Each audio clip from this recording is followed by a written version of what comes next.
Welcome to my channel. दोस्तों, स्वागत है एक बार फिर से आप सभी का अपने इस यूट्यूब चैनल पर। दोस्तों, आज का जो हमारा प्रश्न है वो बीपीएससी मुख्य परीक्षा जीएस पेपर 1 से संबंधित है।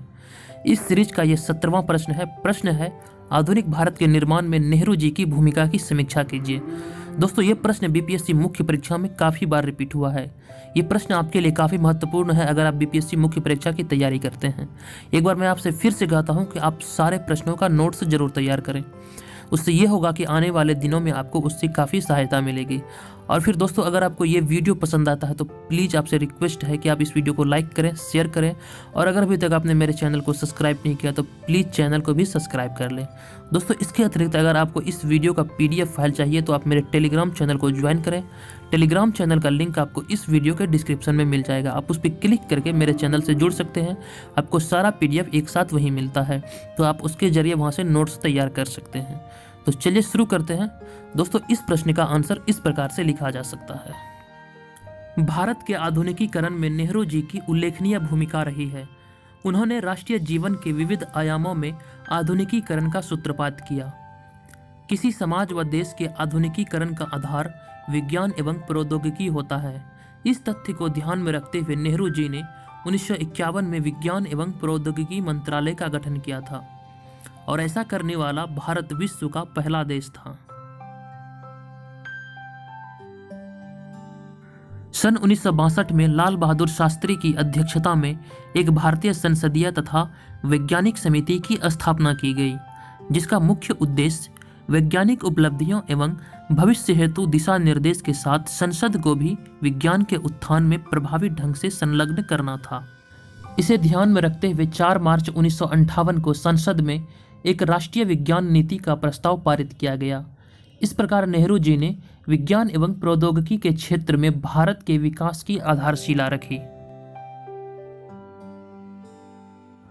परमाणु ऊर्जा के शांतिपूर्ण उद्देश्य हेतु परमाणु ऊर्जा कानून 1948 में बनाया गया तथा 10 अगस्त 1948 को परमाणु ऊर्जा आयोग एवं 3 अगस्त 1954 को परमाणु ऊर्जा विभाग का गठन किया गया। आज भारत परमाणु विश्व में महाशक्ति के रूप में स्थापित है, जिसकी नींव नेहरू जी के द्वारा रखी गई। और फिर आगे है, अंतरिक्ष के क्षेत्र में आज भारत विश्व के प्रमुख महाशक्तियों की सूची में शामिल हो चुका है। इस क्षेत्र में भी विकास की नींव नेहरू जी के द्वारा 1962 में भारतीय अंतरिक्ष अनुसंधान समिति की स्थापना के साथ रखी गई थी।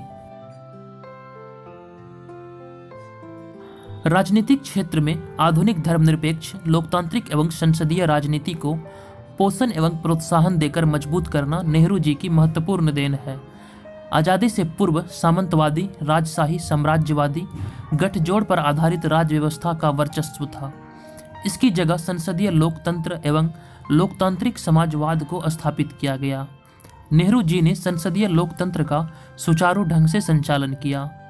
और फिर आगे है, कई स्वस्थ संसदीय परंपराओं और लोकतांत्रिक संस्कृति को आरंभ किया। उन्होंने पंथ निरपेक्षता की भावनाओं को मजबूत किया तथा जाति एवं धर्म आधारित दुष्चक्र को राजनीति से अलग रखने का प्रयास किया। आगे है, आर्थिक क्षेत्र में नेहरू जी ने भारत के लिए योजनाबद्ध आर्थिक विकास का मॉडल अपनाया। वर्ष 1950 में योजना आयोग का गठन किया गया, जिसके नेतृत्व में पंचवर्षीय योजना को आरंभ किया गया। प्रथम पंचवर्षीय योजना के दौरान कृषि पर जोर दिया गया और फिर द्वितीय पंचवर्षीय योजना के दौरान औद्योगिकरण पर जोर दिया गया। दोस्तों, यहाँ पे बात आ गया योजना आयोग का। तो चलिए अब मैं आपको योजना आयोग के बारे में बताता हूँ। दोस्तों, योजना आयोग का स्थापना भारत के प्रथम प्रधानमंत्री पंडित जवाहरलाल नेहरू के द्वारा 1950 में किया गया था। हालांकि अब इसके स्थान पर नीति आयोग का स्थापना किया गया है। योजना आयोग को हटाकर प्रधानमंत्री नरेंद्र मोदी ने 1 जनवरी 2015 को नीति आयोग का स्थापना किया है। दोस्तों, कुछ दिन पहले 16 दिसंबर 2018 को जो 64वीं प्रीलिम्स एग्जाम हुआ, उसमें नीति आयोग से 2 प्रश्न पूछा गया था। पहला प्रश्न था नीति आयोग में नीति का फुल फॉर्म क्या होता है, और दूसरा प्रश्न था कि नीति आयोग के वर्तमान में CEO कौन है। तो चलिए मैं आपको नीति आयोग के बारे में डिटेल में बताता हूँ। दोस्तों, नीति आयोग का स्थापना भारत के प्रधानमंत्री नरेंद्र मोदी के द्वारा 1 जनवरी 2015 को योजना आयोग के स्थान पर किया गया था। आप ये डेट याद रखिए, 1 जनवरी 2015 को नरेंद्र मोदी ने योजना आयोग के स्थान पर नीति आयोग का स्थापना किया था। ये डेट आपके लिए महत्वपूर्ण है। और फिर जिस तरह से योजना आयोग में उसके अध्यक्ष भारत के प्रधानमंत्री होते थे, उसी प्रकार नीति आयोग में भी उसके अध्यक्ष भारत के प्रधानमंत्री यानी कि नरेंद्र मोदी हैं। नीति आयोग के वर्तमान अध्यक्ष नरेंद्र मोदी हैं। और एक प्रश्न पूछा था कि नीति आयोग के वर्तमान में सीईओ कौन है, तो इसका आंसर होगा अमिताभ कांत। नीति आयोग के वर्तमान सीईओ हैं अमिताभ कांत और फिर इसके उपाध्यक्ष हैं राजीव कुमार। तो इतना प्रश्न नीति आयोग से पूछा जा सकता है। और एक प्रश्न जो पूछा था कि नीति आयोग में नीति का फुल फॉर्म क्या होता है, तो नीति का फुल फॉर्म होता है national institute for transforming India. अब इसे याद रखिए, नीति का फुल फॉर्म होता है national institute for transforming India.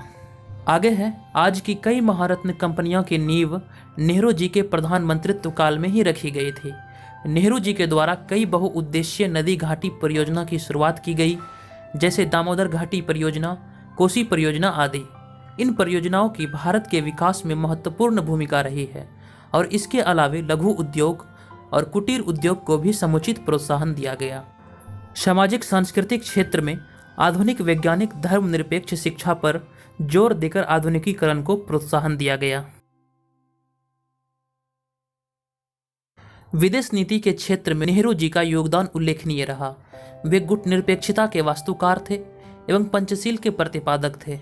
आज भी भारतीय विदेश नीति कमोबेश इन्हीं अवधारणाओं पर आधारित है। दोस्तों यहाँ पे बात आ गया है पंचशील का। तो पंचशील एक समझौता हुआ था चीन के साथ। प्रधानमंत्री पंडित जवाहरलाल नेहरू के द्वारा उस समय के प्रधानमंत्री जो चाउ एन लाई थे, चीन के प्रधानमंत्री, उनके साथ ये मिलकर समझौता किया गया था 1954 में। आप ये डेट याद रखिए कि 1954 में पंचशील समझौता हुआ था भारत और चीन के बीच।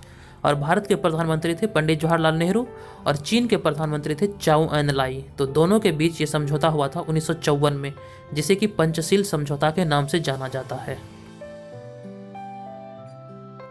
और फिर आगे है, यद्यपि आधुनिक भारत के निर्माण में नेहरू जी की भूमिका की सीमाएं भी है।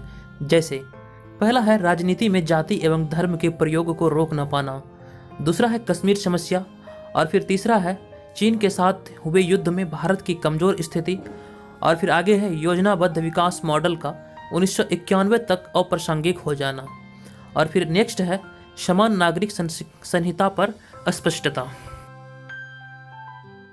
और फिर अगला पॉइंट है विज्ञान एवं प्रौद्योगिकी के मौलिक शोध एवं विकास न हो पाना। फलतः आधुनिक तकनीक के क्षेत्र के मामले में भारत आज भी विदेशों पर निर्भर है। और नेक्स्ट है समावेशी सतत विकास न हो पाना इत्यादि। फिर भी इन सीमाओं के बावजूद भारत के आधुनिकीकरण में नेहरू जी की भूमिका अविस्मरणीय है। तो दोस्तों ये वीडियो यहीं पे समाप्त होता है। उम्मीद करता हूँ कि ये वीडियो आप लोगों को पसंद आया होगा। दोस्तों अगर ये वीडियो आपको पसंद आया तो प्लीज़ इस वीडियो को एक लाइक ज़रूर कीजिए और दोस्तों के साथ इसे शेयर कीजिए। और आपसे फिर से रिक्वेस्ट है कि प्लीज़ आप मेरे चैनल को सब्सक्राइब करें। चलिए वीडियो देखने के लिए धन्यवाद। आपका दिन शुभ हो।